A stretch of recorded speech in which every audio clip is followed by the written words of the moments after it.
Welcome to Inspire and Move, the show that inspires you to create, connect, and grow. I'm going to bring you meaningful conversations, aha moments, and all the motivation you need to up-level every part of your life. I'm Ali Aruda, founder of Inspire and Move, and your personal hype girl. I've gone from fashion school to celebrity stylist to corporate marketing to brick and mortar entrepreneurship with my husband, each time learning incredible lessons how to pivot, reimagine, and implement the steps to become successful. I am passionate about inspiring others to live their best life, a life of joy. We have the power to design a life that we love because life is too short not to. The best part is that you weren't meant to do this alone.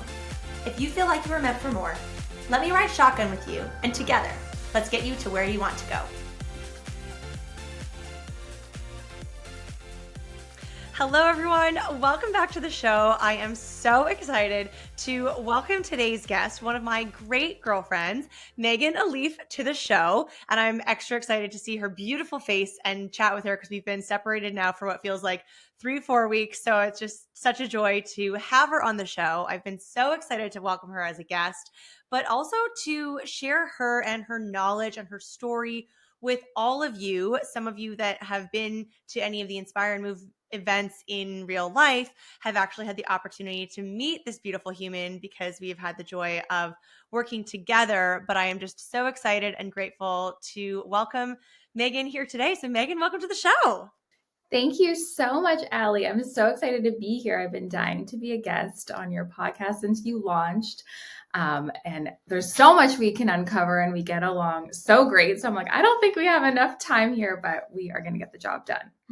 I love it. Well, maybe we'll have a part 1 and a part 2. We'll see how the chats go because I think it's going to be good. I agree completely. I'm all for it. So you send the invite, I'll be there. Perfect. Well, I'm already obsessed with you, as you know, but I want all of the listeners to just be able to learn a little bit more about you, learn about your story. What's your sort of upbringing, background, career path? Spill, girl. All right. Well, I think that's such an interesting question because I'm sure everyone on the show agrees. In high school and college, you have goals or dreams. And sometimes you think about, where am I going? What am I going to do? And I actually didn't know. I don't know if you were that person, Ali. I have heard your story from you a bit about fashion. I feel like you did know, but for me, I didn't quite know what I wanted to do. So I took public relations. That's what I went to college for, got a diploma in. Long story short, went back to school after that, took tourism, became obsessed with traveling, which I think a lot of us, when we travel, it really does open your eyes up to things that you never knew about yourself. I know you also probably agree with that one, Ali. Obsessed with travel. Can Yeah, confirm. 100%. You explore, you meet people, you find out things that you never knew. So became obsessed with that. Then had this goal to move to London, England, which I did. And everyone in college, except for one person who was my guidance counselor, was, are you crazy? You're not going to go there. Who's going to hire you for an internship? That's never been done before. Yeah, right. That's not going to work out. And it did. So that was my first taste at, oh, I have to really trust myself and my own beliefs in myself and go after my own goals, because other people are not going to get that product for me, meaning they're not going to be the ones that are going to chase my dreams and make them happen. It's only going to be me. So I ended up moving there, took a job with Fairmont Hotels, which I really wanted to work for that company. I'm sure a lot of Canadians know that brand. It's very popular in our country and was originated in Banff, I believe. So long story short, I worked in London, England, met so many people, and I really learned the value of connections and getting in the room with the right people and knowing the right people. And when I worked there, I made it my goal to become friends or be known by the general manager. So I did things to really stand out. I served afternoon tea. So I don't know, Ali, have you ever been to high tea before? Have you been to Europe? I have, but I've not had high tea in Europe. I've had it here at the hotel in Toronto, so not the same. Not the same exactly. And especially this was in 2012. So it was definitely different. When I worked there, we wore 3-piece suits. and a scarf, and it was totally done up. But I did get to serve, there's celebrities that are at that hotel. I got to serve the who's who, and it was an extremely hard job. And I worked very long hours, but I learned a lot about myself. But I made it my goal to become known and always look good and professional and speak to people. And that opened the door for me to eventually get a job with Fairmont Hotels in Vancouver. So I grew up in Ontario. And then in 2013, I moved to Vancouver. So fast tracking a little bit, I worked for Fairmont Pacific Rim out there, where again, life just throws you opportunities and you have to decide if you're going to say yes. So I volunteered on a project at the hotel, which was a retail project. I'm sure a lot of us have worked retail jobs.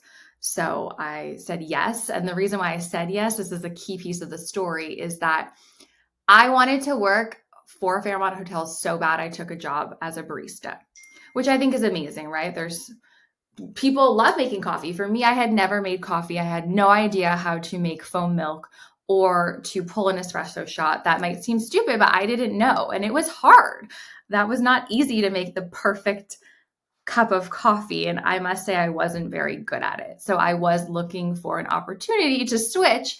However, I was willing to do anything to get my foot in the door. So I took that job. So sometimes you have to make sacrifices. And I will wrap up this thought, but you have to make sacrifices. So I made this sacrifice, volunteered on this retail shop, worked my way up, became the manager and the buyer. So I went to all the big trade shows, learned how to buy, which was incredible for me. They ended up hiring someone to train me. So this is another thing. Sometimes in business, you can have people that mentor you. There's always an opportunity to get a mentor. And so that worked in my favor there.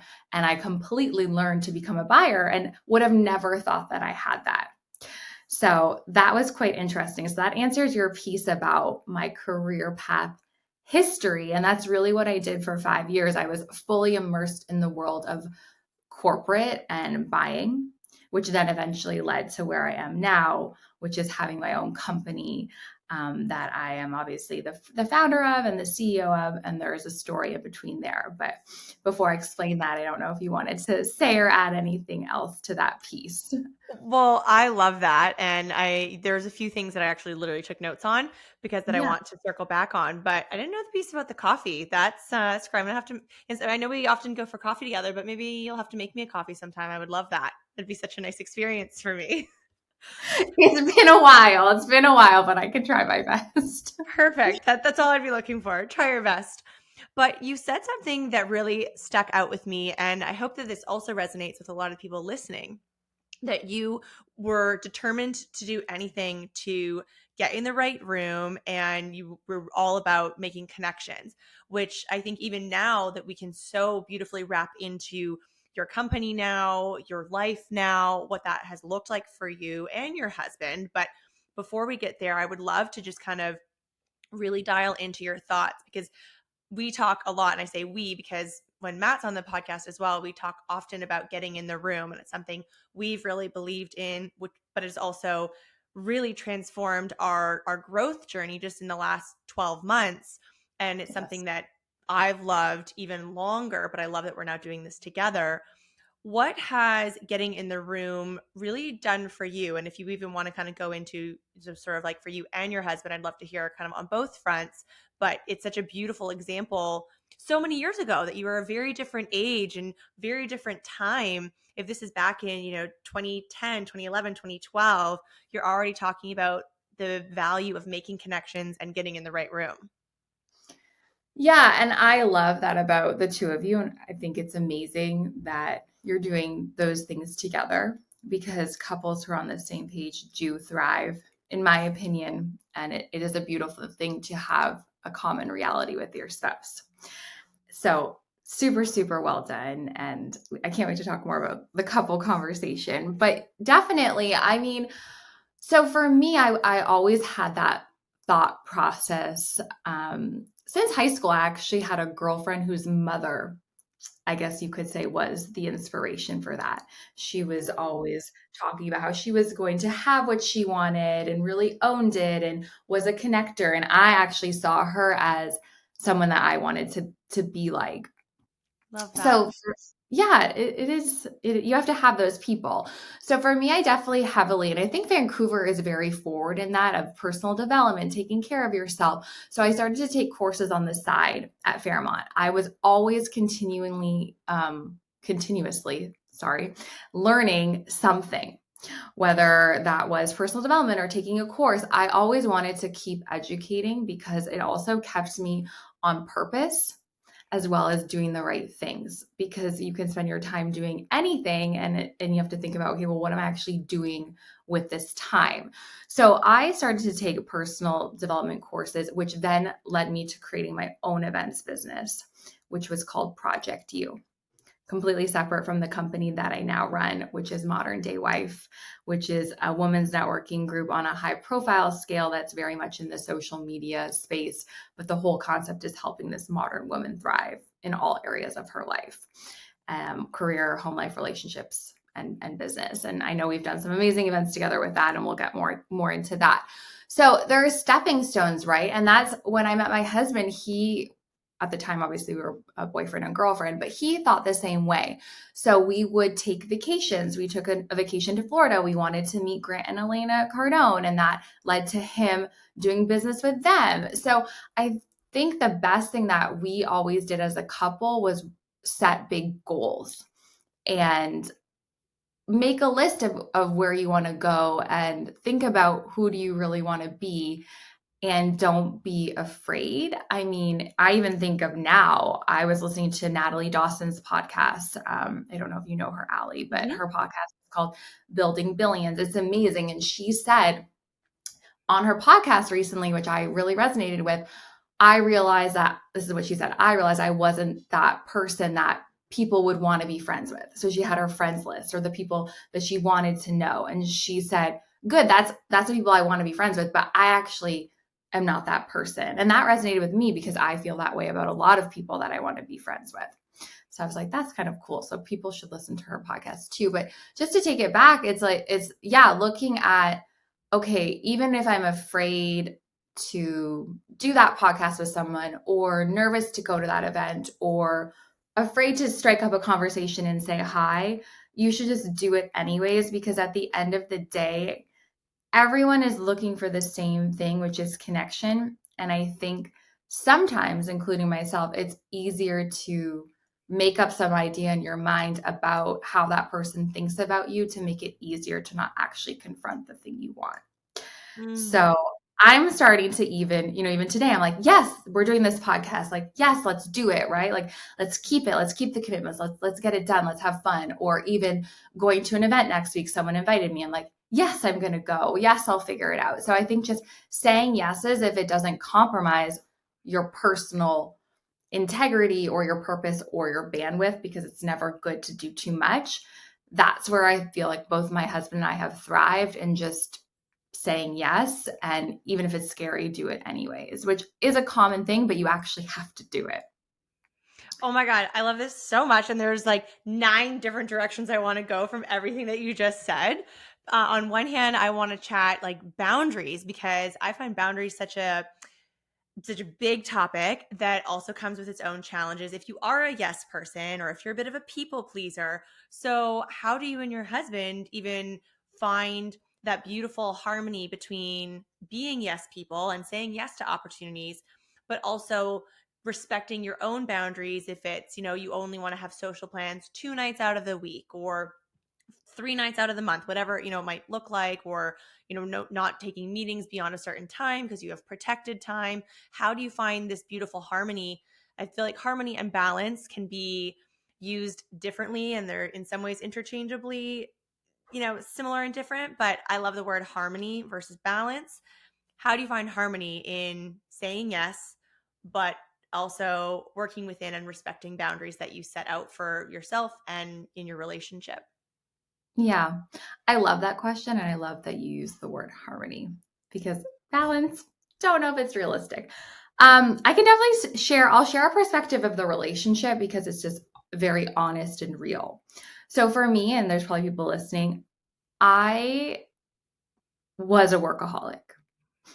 That is something I actually really had to work on. Growing up, both my parents worked 2 jobs. So yeah, from a young age, I really learned the value of work, probably to my detriment, meaning a little bit too much, as in not making time for friends, specifically like in the relationship, I would work all day and night. I mean, even my husband, when you're building businesses, I obviously made that decision to build Modern Day Wife to what it is, which was a lot of days and nights working. He obviously made the decision to put a lot of hours in his business. And I think some people miss that. So we can get to that whole section of levels of success and sacrifice, because some people don't see that. And by no means am I at some level that is huge success. I want to achieve much bigger things, but even for the little bit of success of what we do have, there have been sacrifices. So we can talk about that. But in terms of a relationship, that's hard because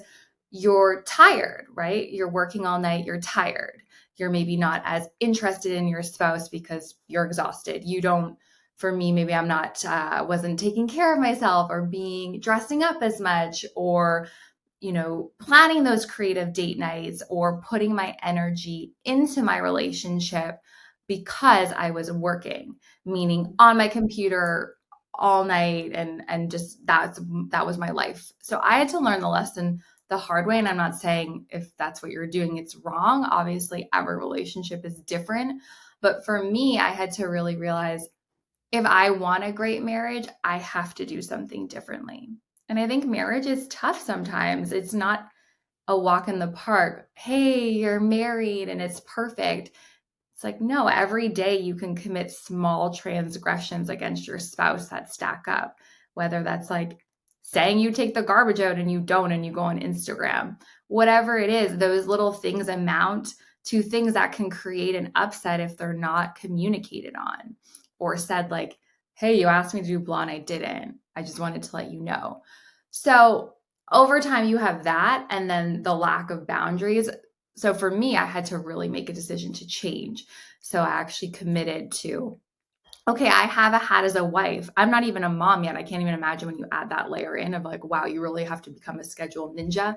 So I don't, right? I was like, how are moms doing that? I have a dog, and I'm waking up in the morning and I'm trying to figure out how to walk him and hit the gym and make breakfast and get ready for the day. There's a lot. We're all going through a lot. So definitely health is a whole other topic we could talk about. But I had to make a decision that yes, my marriage is at the top of my priorities. So to your point, I don't work anymore in the evening, and that unless my husband's not home and whatever, maybe it changes. But I had to build that habit. I had to really consciously be like, I'm not going to do that anymore, because that will lead to a consequence that I don't want to have. And you have to and the last point I'm going to say on this is people become accustomed to how you respond to them. So I almost had to retrain people in my life that, hey, I'm not going to be available 24/7. Right? It's like sometimes I would get mad, like people are texting at night, but well, no, I'm choosing to respond to those messages and be available for them. So there is that level of responsibility that I had to then reaffirm, okay, this is my schedule. I'm not going to be available, and be okay with that.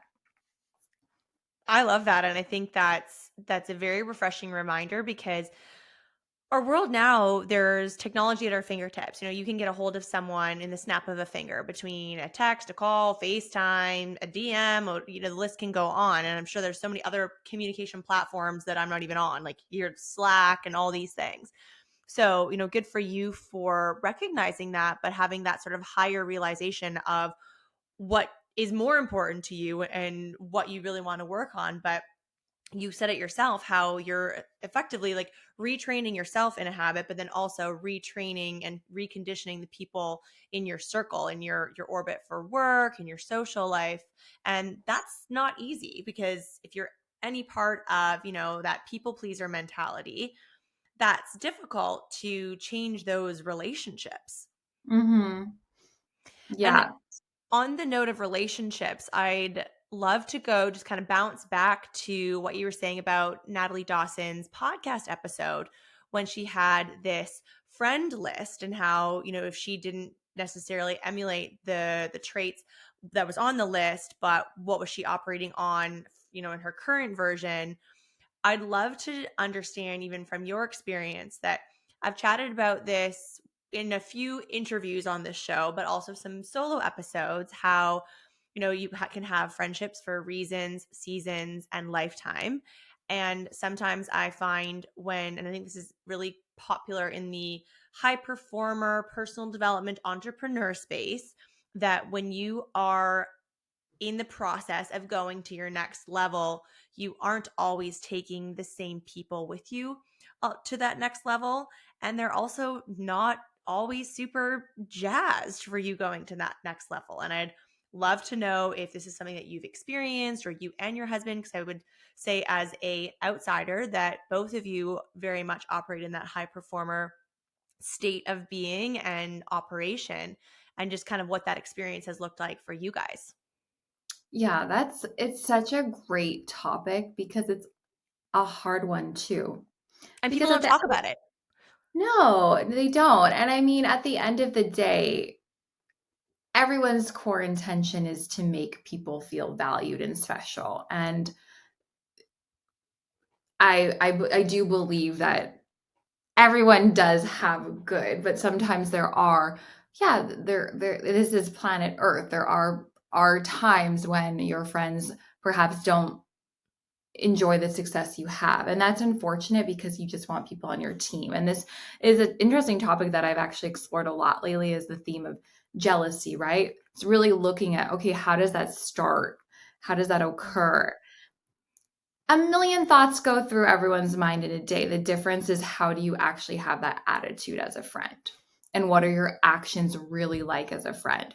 So that's somewhere that I assess with, right? So the people that are in my space, how do they talk about other people? Are they happy for me? Do they make effort when something good happens to me, do they acknowledge it?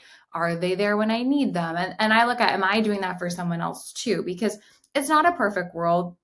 We slip up, we all slip up and say or do things we don't want to do. But for the majority, really this year, I had to get clear on, okay, what are the type of friends that I want?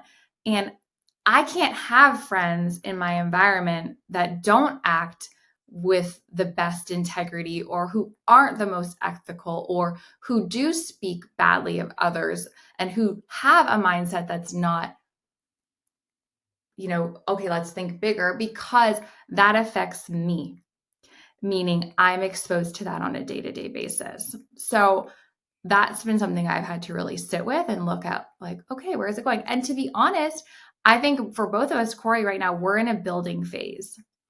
So to be real, we're not spending our weekends going out for dinners and hanging out with couples right now. We're all in on growing Yesa, which is my husband's company. That is one of our main goals right now. So you just have to trade some of those things in order to have something else. So I wouldn't say that for us right now, we're really focused on couples date night and group activities. We're really both just working hard. But then there are those people that we know, like, hey, we want to hang out with more of them when the time is right. So we look for that.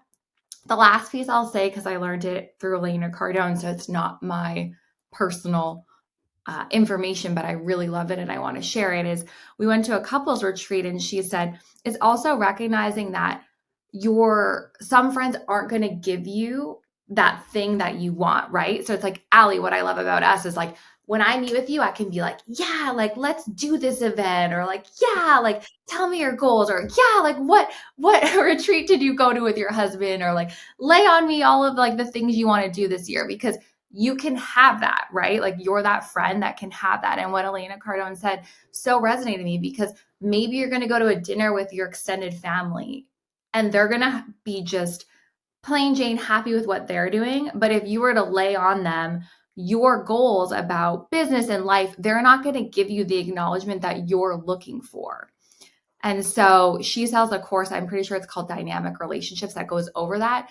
So it's in a sense, okay, being responsible, like if I decide to have that conversation with someone, most likely knowing I'll probably leave upset because they're not actually going to acknowledge me the way that if I told you, you would. So it's also retraining yourself. Hey, maybe that comment isn't meant for that friend or that person. So I took that and I really looked at my life in that way Totally. too. And I think that is something that has really been magnified in the personal development space. People that are, that work within it, that are leaders, speakers, very successful entrepreneurs. I think that is a common thread that runs through a lot of those and us, like the high performers. And one thing that I've really found a lot of inner peace with, and I just started talking about it, I swear, in the last 2 weeks, Oh, is nice. understanding expectations and knowing exactly that you can go to this one group of friends or family where you're like, you know what, I'm going to be the second cousin tonight. I'm not going to be this high performer, and people probably not going to ask about me. But I think when we can sit with those expectations, it's a bit more peaceful, where like, yeah, I'm going to talk about how the chicken was cooked and maybe what's for dessert, or who has their next vacation coming up, and you sort of have those basic talking points, and that's good for that particular evening or weekend, holiday, getaway, whatever it may be. But then you have this entirely different camp of people where you actually might just be asking questions the entire time because there's so many interesting people, and you want to be interested, not having to be the most interesting. But when you're in a room with people like that, the conversation is just going to flow so beautifully, and you're going to have this long lasting eye contact where people have their ears open and they're excited and intrigued to hear about you and what you're doing, what you're building. And it is really amazing to see the dichotomy between the two. But I think also it takes a lot of self work to navigate those very different experiences and conversations and also find peace with it. 100%. Yeah. Completely agree. Okay, so something else you said, you were talking about how you and Corey being your husband, that you're in Yeah. this building phase, which sounds so exciting and resonates so much. But I would love for you to share with, well, I'm really interested, so I want to know, but anyone else, like all the people listening, what does that look like for you in sort of like your daily routine, but then also your weekend routine? Because, if you're not going, you're in Florida right now. So I know Florida's been a bit funky with weather, but typically, it might be, people might think like Florida, like boat rides and beach days. What does your like daily routine and even your weekend as husband and wife currently look like? That is a great question. And building phases are, him and I laugh because we're like, oh, we're going into a next phase. And if I look through the whole duration of our relationship, there's always been these different phases. To give people some context, there was the phase where when we first got into our relationship, we bought and flipped a condo together, but he also started his business out of that condo. So every day our living room was the office for his company. So 5 to 7 sales guys knock on the door at 7 a.m. and they worked in our house. So that was Oh my a sacrifice, right? Then we flipped that. Then we moved to another apartment and that was a whole other experience. Then we came down to Florida and we lived and I live in a beautiful house. I like nice things. I am not hard done by, and I know that. But we lived in a very small apartment in Florida. It was you open the door and it was literally one room. Sacrifice, right? You have to trade some different things of okay, like this is just part of the game, right? And at the end of the day, expansion to me is greater than buying some right now in my life, like big home. I'm willing to play the game, the dice of a little bit of back and forth. And just to give people some perspective, it's hard. I actually had a thought and then I'll go to answer your question, but the keeping up with the Joneses game is very dangerous. And I think it's so easy to get sucked into. Yes, I love nice things. Yes, I want to have nice things, but I have to realize, why do I want them? Do I want them because I want them or because Sally down the street has it? And if Sally down the street has it and I want it, that's a really bad reason to want it. So I just wanted to throw that in there because it's a lesson I learned lately. And I'm like, it's a good one because it's so easy to get caught up in that game, and it's very destructive. So back to answering your question. So for us right now, I haven't even been to the beach or walked on the beach. And to let everyone know, I do live in Florida right now, and there is a beach which is across the street. So there, to your point, exactly, like I've been here for almost a month, and it's been focused on setting up this house as like a working place for us to work out of. I've been doing courses. I've been focused on the gym because I never sacrifice that, and working on my business. So that's basically the week. And the weekends are the same. And my husband's actually in Burlington right now working. So he's not even here. You And when didn't he come with does, him? I'm offended. no, You could have done this in person. I'm sorry. I was like, I have my responsibility. The wife had to like set up this place and just to take care of a few things here. But I'll be back soon. But it's interesting because I said to him, this is another thing too. I think if anyone's in a relationship and also working with their spouse, when we first got here, he was working I like 9 to 10, and I never complained about him working, but I was like, wow, I felt a bit disconnected because it was Christmas, it was the holidays, we spent so much time together, and then you go into this phase of, oh, we're not spending as much time together anymore. But then I had to really realize, okay, this is just the chapter, but if I want to spend more time with him, I have to schedule the date night.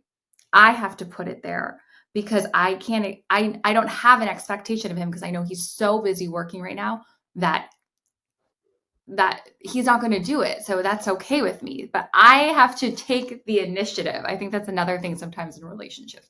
Take the initiative. So for us, he's gone right now, but primarily it's been that schedule of wake up, walk the dog, hit the gym, come back, personal development, work, go to sleep, repeat. And then the weekends have been similar. The next date night we're having is on February 14th because I booked it and put it in the calendar. So really it's getting on the same page with your spouse about what do you want. Our goal right now is we want to expand YESA. And one of our goals is, yes, we want to buy property in Burlington, which I think you will love, right? No hands in the air. Whoop, whoop. Yeah. So you just have to think about, and I think probably you and Matt, I don't know what your strategy is, but that's kind of what works for us. We like to meet, on what our goals are, and then it's just head down and focused on that. I think that's a really beautiful component of, being in business together, but also just being supportive of one another and each other's goals. I think there's totally space for that.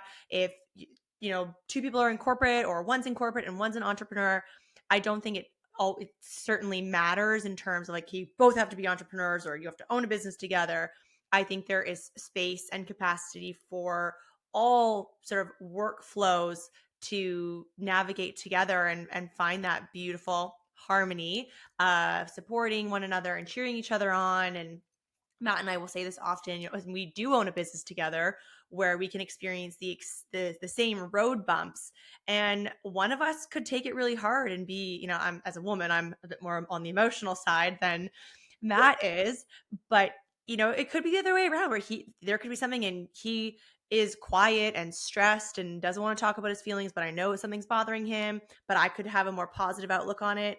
But then the tables will certainly switch no matter, like, depending on what it is. And it could be, as I said, the same road bump, little turbulence moments, and we just respond differently. But I think how the other person shows up and not only navigates that road bump, but also supports their partner, that's really important. And I think there's a lot of power that supports that comes from personal development, podcasts, audiobooks, books, courses, in-person events, and speakers. Like there's so many beautiful resources out there that are available, lots for free, some that come for a low ticket, some for a high ticket investment, that can really support that greater picture of what you're working towards as an individual, but as couples in business together or just supporting one another.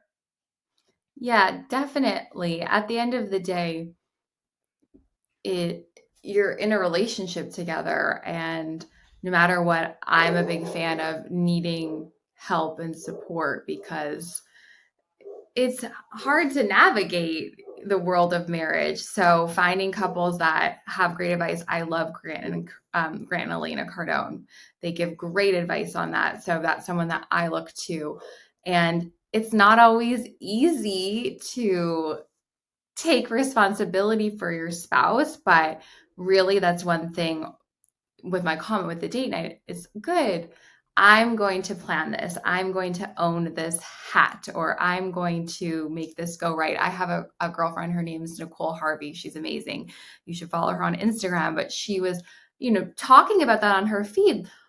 Jobs of, the wife or the girlfriend, or jobs of the husband or the boyfriend. It's okay to have those jobs, because then we joke in our house. I'm like, oh, that's a blue job. And he says, oh, that's a pink job. But it's a fun way to sometimes break the ice. If someone's not doing their job, you can make light of it. Oh, I see this blue job isn't done, or whatever it is. But I think finding, just you said, things to get you on the same page is always amazing.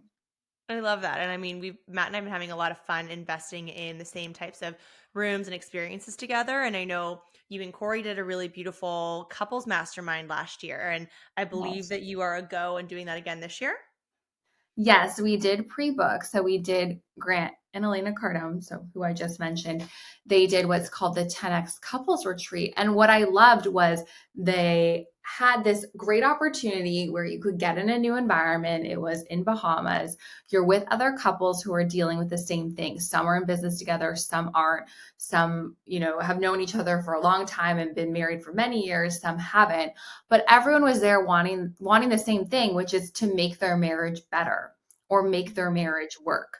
Because I think that is a common goal that we all have, is if we're married, we want to make it work and we want to make it better. And so they shared so many tools with us. There was a workbook. We worked on things together, which was our goals, mapping out where our future is, talking about things that you're looking for in your partner. Because at the end of the day, what I love that Elena says too is, it doesn't end just because you're married, right? You still have to be that ideal partner that you once were for the person when you said yes on that day you got married. So looking at that, and also addressing, to what I said earlier on the call, some of those things that maybe have happened in the past that you want to look at and handle, and really opening up the communication. Because I think even in business, I could talk about this forever in business, but communication, it's just the same in marriage.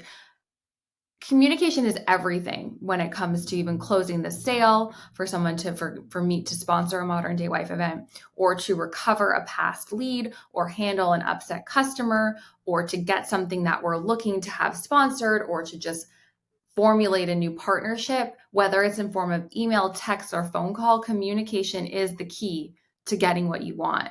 And so at that retreat, we talked a lot about communication, and I think it is a fundamental for any area of your life. Well, and you said one of my favorite words, goals. And I Nice. wanted to know, do you, either you on your own or you and Corey, do you have a certain, formula or template that you like to work through when you're setting goals for the year? Or do you go quarterly goals, annual goals? What does your goal setting process look like?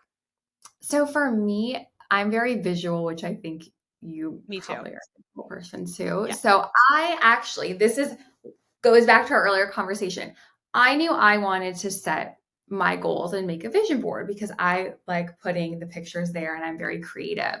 So I did my vision board this year for the goals I wanted to achieve this year, maybe next. I didn't go too far into the future. I did immediate goals, and I did that on January 1st. But I actually knew, when am I going to get that done, right? I'm a busy person. So I knew my family was coming over. I have 3 nieces that are in their early teen years. One's 14, 13, one's 10.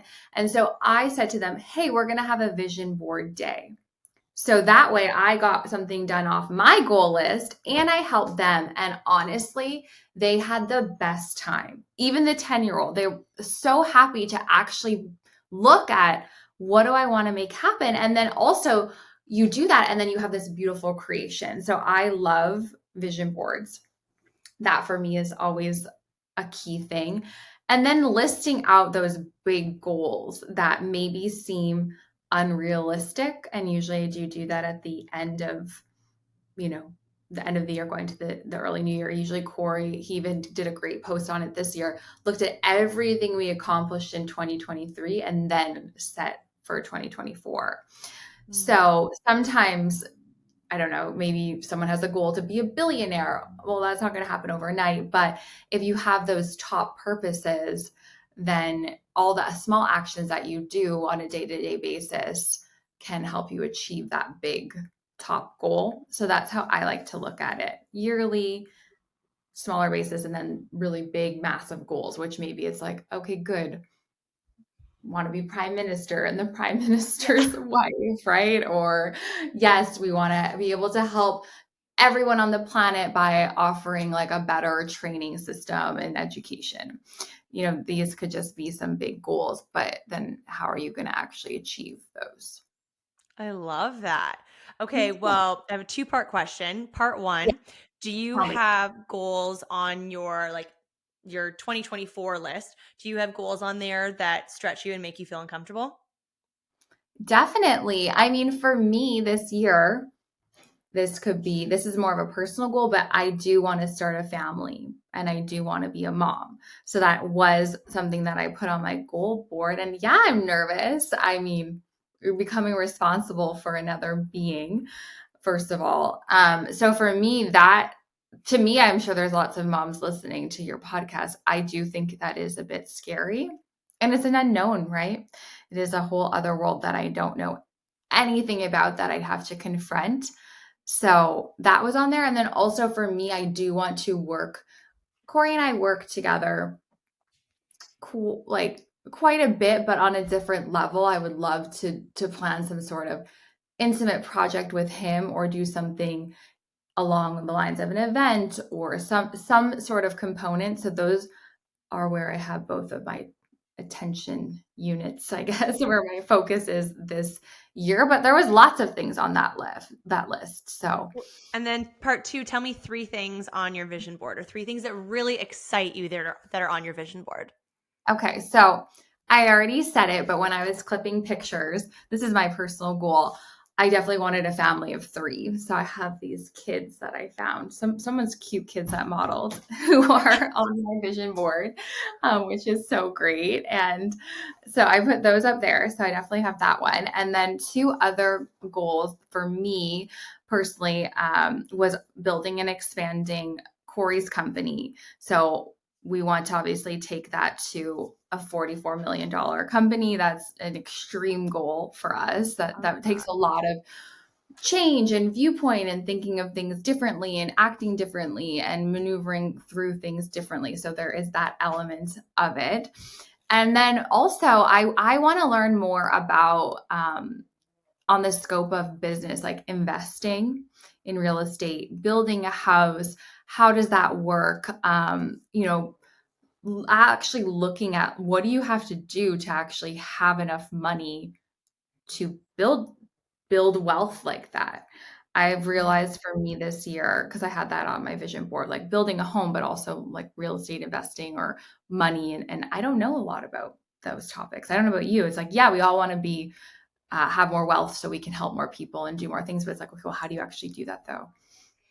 I I think don't that's know. what's really cool once we get, older, and I say more successful so broadly because that's such a big blanket. But when we're really excited about and ready to diversify, and I think so many of us, and again, I don't know about you, but growing up, I feel like I associated money with like how much is in my bank account, and I want so Mhm. much money in my bank account with so many zeros. But that's not, and I by no means am I a wealth advisor or wealth master. I want to make that very clear for everyone listening. But the pieces that I've collected just over the last few years with podcasts, people, books, all of that, understanding that it's not necessarily about like how much is in your account, but it's like where is your money and how is your money working for you. And I think Mhm. that is such a cool thing. And it's something that I've been really excited to explore more and learn more about and dive into. So I completely appreciate that. And I'm excited for you. Well, we should do it together. This is the thing. There are people who know this. I mean, there's a lot of people out there that have great books or great courses on money and on investing, and exactly what you said. I always ask my husband, I'm like, well, how do they have that much money? Or well, how do they do that? And he said, there's obviously they have different assets or different ways that their money is invested or what they're doing with it. Right. And I think as women, it's interesting. I mean, I know lots of women that know lots about this, but for myself, you start to realize there's so much that you don't learn in school. Even the basics. I remember I took a class in college, and the teacher was so great because he taught us how to do a personal budget. But that was great because I never learned how to make a personal budget Oh, in so I high took school. consumer math in grade 12, and it was like the best year of math because I mean, the times were very different when you talked mortgage rates and Yes. all of that. But mortgage rates and budgeting, and it just is such a different approach to math than using my algebra and pi and Pythagorean theorem and your $150 calculators that is like you can use that on like now an Apple Watch, and I can figure out the currency conversion from US to Canadian dollars. Like it's just so different and so endearing with all the things that we learn in school and then what life is like as an adult. 100%. That was not my area of expertise by any means. Wasn't my happy class. That's for Yeah. sure. No. Okay, so what are you most excited about coming into 2024? I feel like we were going to chat events, so I think we 100% need a part 2 to chat events, but tell me what is lighting you up for this year? I know. I'm like, we didn't even really touch on Modern Day Wife. I think for me, what's really lighting me up so in Modern Day Wife in the business realm, and we'll tell everyone where they can follow that company, but it's been really cool. I feel like I've gotten to this point where I've built a solid team. And that was one of my goals, especially with my business partner, whose name is also Meagan, who lives in California. It's funny, we run a business, have the same name together, but really setting up the success of that company was to find really great people. So I've spent the last almost 2 years really doing that, where now we have the solid team that does the fashion show. We have the graphic designer, we have the event director, we have the salespeople, we have the admin executive assistant, we have all those people. And I did that just slowly over time, like bit by bit. I handled one area. And then I really love, and this is also why Natalie Dawson's podcast resonates so much with me, is I like teams too. So for me, that is one of my exciting things this year, is building a great team and having people who stick. I'm sure as running Benchmark too, right? Finding those colleagues that just stay with you. And we've had one individual, her name's Bridget, from the beginning of launching Modern Day Wife in the States. So almost 4 years she's been through the trenches. So excited about that. Then on a personal level, I want to get pregnant. So when I get pregnant, I'll come back on and I can tell you all about the mom life. Yeah. Give me all of the good All of vibes. manifestation vibes. And I want to have a great marriage. I mean, I have a great marriage, but I want to have a better one. There's levels to it. And so my husband and I think what I love about, your relationship is you spend a lot of time together. When we spend more time together, we are just better. That just is our stable piece of data. We just are better. Things are better. So I'm really invested in discovering, okay, what else can we do together? Because that's really when we do well, because we've said it a number of times. If we're not doing well and we're fighting or there's an upset, it affects the statistics of the company. So really, like, having that always dialed in is the most important thing, because if the businesses don't do well, that affects other people who are collecting a paycheck. So those are my three things. Okay, I have one final question for you. I'm like, I need your answers. Girl, this is all about you. I'm so excited. And the time has just flown by so fast. And I was like, So your parting question is, tell me a few things that are on your joy list. My joy list, like things that bring me joy. My dog. I was like, instantly I thought of him. Pets are so freaking cool. They're the best. They just, communicate with you and tell you their story. And he just makes me so happy, this dog that I have. Family too. I think this year I have a sister. I have 3 nieces, but growing up, we're almost 7 years apart. So that was a hard age gap. So really spending more time this year, like I just ordered them something cute for Valentine's Day, just doing more things that can bring other people joy.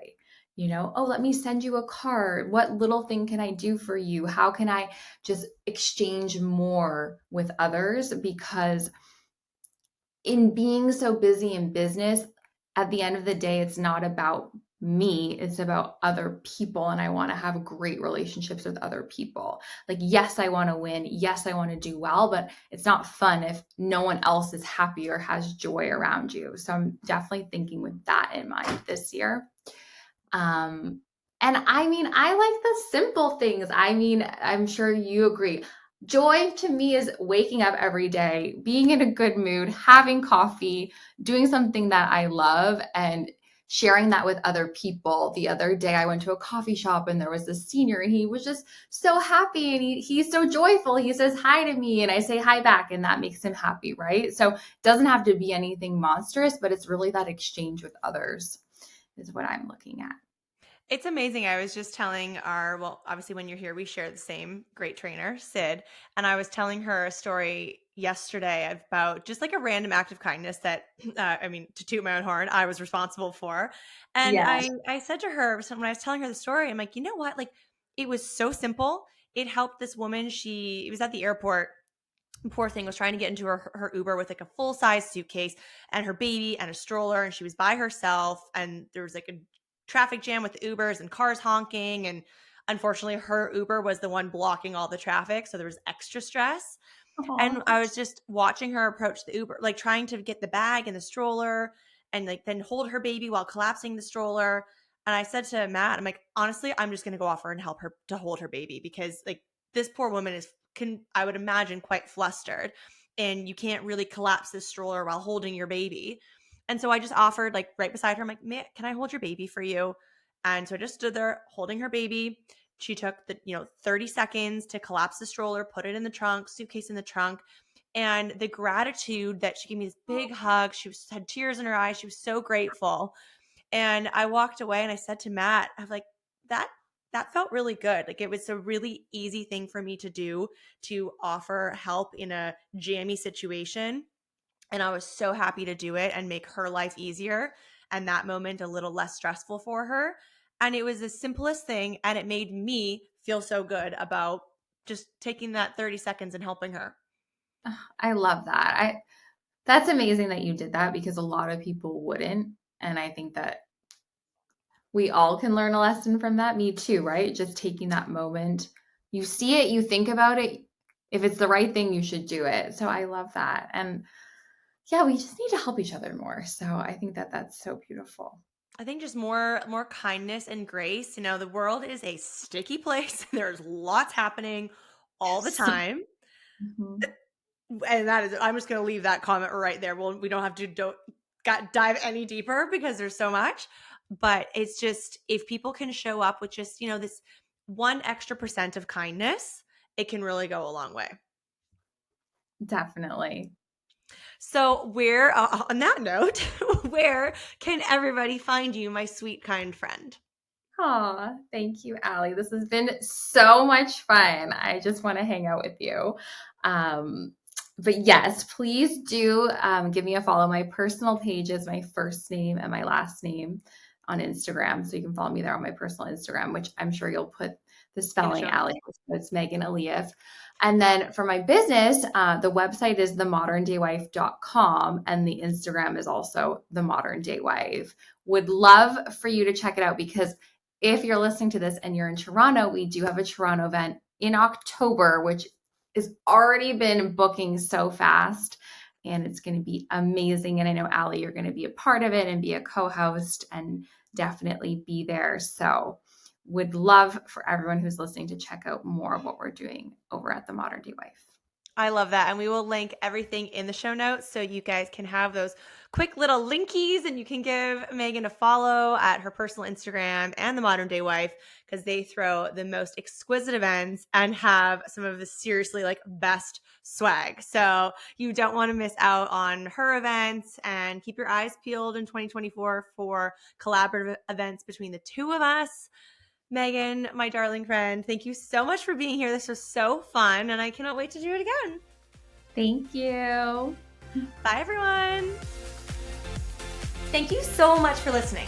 If you loved this episode, it would mean the world to me if you took 30 seconds and shared this on social media, send it to a friend, or leave a 5-star review. There is power in community, and I am so grateful to have you part of mine.